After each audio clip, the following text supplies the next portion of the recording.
저승에 있는 꽃간. 옛날 전라남도 영암 땅에 젊은 사또가 살고 있었어. 사또는 별다른 탈 없이 고을을 다스리기는 했지만 딱히 고을 사람들에게 존경받는 위인은 아니었지. 왜냐하면 관리를 하게 되면 조금은 게을러지고 자기 고집만 부리는 성질이 있게 마련이거든. 이 고을 사또도 그랬어. 그러던 어느 해 밤이었지. 검은 도포에 검은 갓을 쓴 저승사자가 사또를 불렀어. 이보시오, 사또. 이제 나와 함께 저승으로 가셔야겠소. 사또는 꿈결인지 생시인지 모를 그 소리에 깜짝 놀라 자리에서 벌떡 일어났어. 순간 자기 앞에 버티고 선 저승사자와 딱 눈이 마주치고 말았지. 당신은 누시오? 사또는 숨이 턱까지 차는 것을 가까스로 참으며 물었어. 당신을 데리러 온 저승사자요. 자, 어서 갑시다. 저승사자가 얼굴빛 하나 표정 하나 바꾸지 않은 채 대답했어. 가다니 어딜 간단 말이요? 난 아직 죽을 나이가 아니잖소. 게다가 난 해야 할 일들도 많소. 그러니 제발 한 번만 용서해 주시오. 사또는 너무나 다급해 자기도 모르게 무릎까지 꿇고 싹싹 빌었어. 그렇지만 저승사자가 달리 저승사자겠어? 명부에 올라간 사람은 하늘이 무너져도 저승에 데려가는 게 저승사자잖아. 저승사자는 눈 하나 까딱 않고 단호하게 대답했어. 명부에 당신 이름이 써 있으니 어쩔 수 없소. 갈 길이 머니 어서 서두르시오. 저승사자는 지체 없이 사또의 영혼을 빼내 길을 나섰어.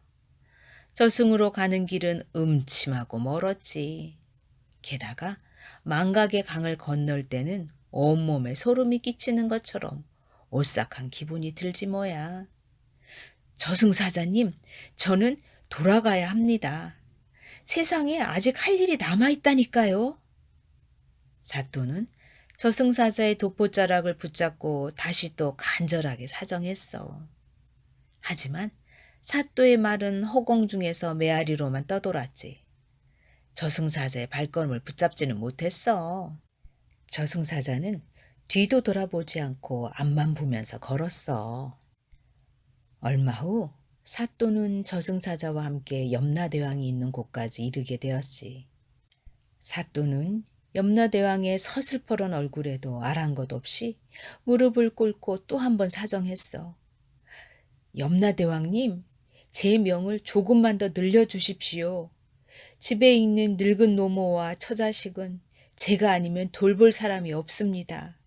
게다가 벼슬에 오른 지 얼마 되지도 않아 세상에 공명을 쌓지도 못했습니다.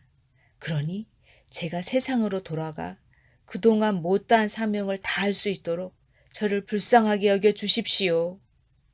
사또가 눈물 콧물 다 흘리며 사정을 하자 위험 가득한 염라대왕도 측은한 마음이 들었어. 게다가 노모와 처자식이 있다는 말에 저기 당황하지 않을 수 없었지. 부모보다 먼저 저승길 가는 자식만큼 세상에 더 큰 불효는 없다는 말이 있었으니까. 염라대왕은 이맛살을 찌푸리며 사또를 지그시 내려다보았어. 듣고 보니 내 사정도 딱하게 되었구나. 내 이번 한 번만 너의 사정을 들어주어 살려줄 테니 다시 세상으로 나가 늙으신 부모에게 효도하고 그동안 못다한 일들을 하도록 해라. 그 말을 들은 사또는 눈물을 흘리며 거듭거듭 엎드려 감사를 드렸지. 염라대왕님, 이 은혜는 절대로 잊지 않겠습니다. 절대로 잊지 않겠습니다. 그리고 늙으신 부모님께 효도하고 백성들을 잘 보살피는 사또가 되겠습니다. 그 모습을 옆에서 가만히 지켜보던 저승사자가 사또에게 말했어. 이제 그만 일어나시오. 내 길을 안내하리다. 그리고는 서둘러 발걸음을 옮기는 거야. 원래 저승사자라는 게 무뚝뚝하잖아. 사또는 싱글벙글 입이 귀에 걸릴 만큼 기쁜 표정으로 저승사자의 뒤를 따랐지.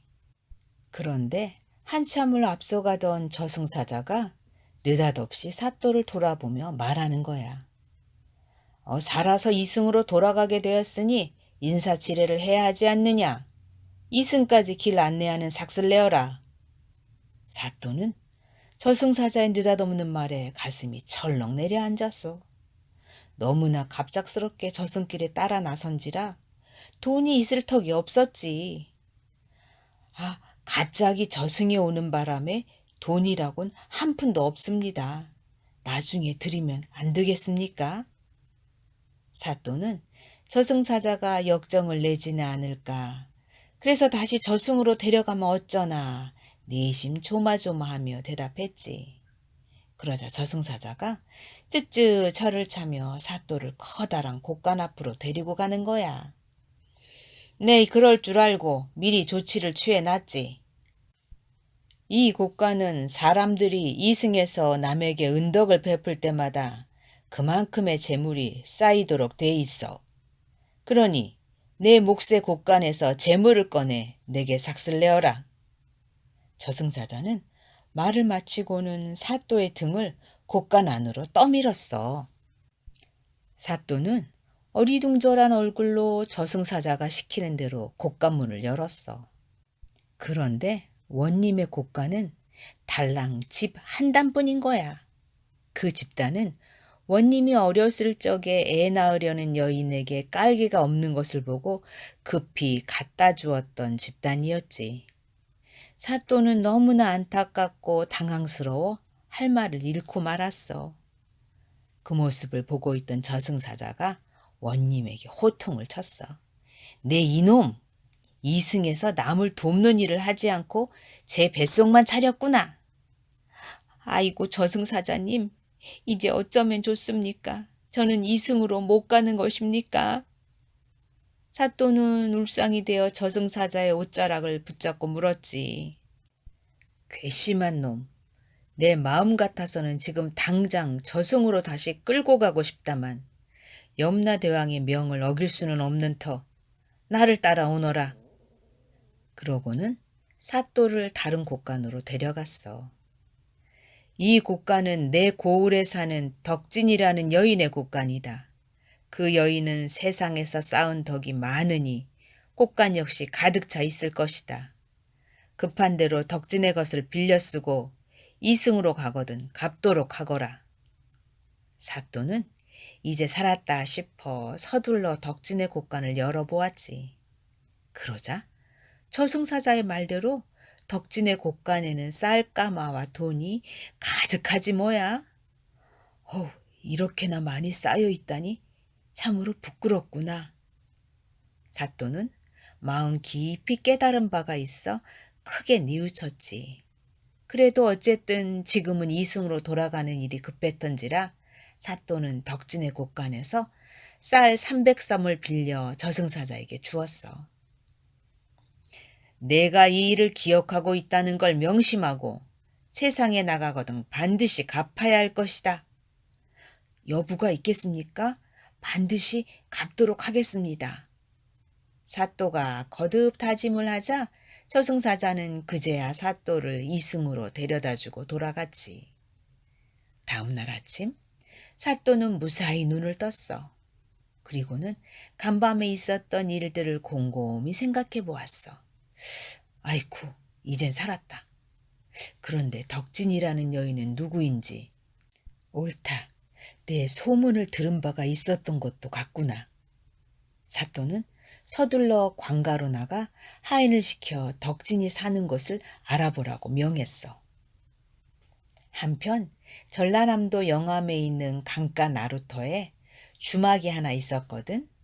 주막은 길 가는 사람들에게 밥도 팔고 술도 팔고 밤에는 잠잘 방도 빌려주는 그런 곳이야. 이 주막은 가족도 없이 혼자 사는 여인이 꾸려가고 있었어. 이 여인은 사람들에게 마음씨 착하기로 꽤 이름이 나 있었지. 여인은 양반이든 천민이든 돈이 많든 적든 모든 사람들에게 공평하게 덕을 베풀었어. 때때로 주막에 들른 사람들이 돈이 없어 쌀 한 줌을 내놓으며 밥을 지어달라고 부탁하면 아무런 불평도 하지 않고 자기 집 쌀까지 보태서 푸짐하게 밥상을 차려주기까지 했지. 주모, 내가 준 쌀은 한 줌뿐인데 어찌 이리 밥을 많이 주셨소? 먼 길 다니느라 시장하실 텐데 그것으로 배가 부르겠습니까? 걱정 말고 드십시오. 그리고 밥이 모자라거든 언제든 말씀하십시오. 여인의 이런 어진 성품은 사람들 입에서 입으로 전해져 금방 전국으로 퍼져나가 모르는 사람이 없을 정도였지. 이름도 덕이 높다는 뜻의 덕과 나루라는 뜻의 진을 써서 덕진으로 불리게 되었고 말이야. 사또가 찾으려는 사람이 바로 이 여인이었어. 죽었다 살아난 사또는 가난한 선비로 변장하고 덕진의 주막을 찾아갔지. 이리 오너라. 사또는 주막집 입구에 이르러 사람을 불렀어. 그러자 얼마 후 부엌 쪽에서 덕진이 종정걸음으로 나타났지. 나으리 어서 오십시오. 무엇을 찾으십니까? 덕진이 공손하게 선비로 변장한 사또를 맞았어.